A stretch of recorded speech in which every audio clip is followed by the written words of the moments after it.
আজ তোমাদেরকে একটা নতুন ধরনের চা বানিয়ে দেখাবো। তার জন্য আমি 1 কাপ জল গরম করতে বসিয়ে দিলাম। যেহেতু আমি একা খাবো তাই আমি 1 কাপ জলই দিলাম।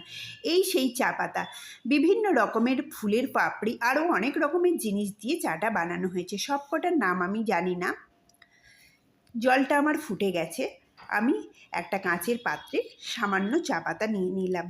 তারপরে ওই ফুটন্ত জলটা ওই পাত্রে ঢেলে দেবো।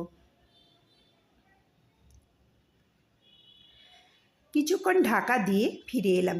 চাটা আমার রেডি হয়ে গেছে।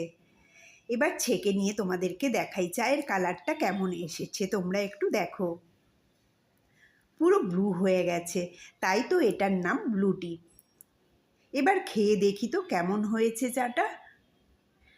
চাটা খেতে যেমনই টেস্টি, স্বাস্থ্যের পক্ষে কিন্তু ভীষণই উপকারী। তোমরা যদি এই চাটা খেতে চাও তাহলে আর দেরি না করে ঝটপট দার্জিলিং চলে যাও, ওখানেই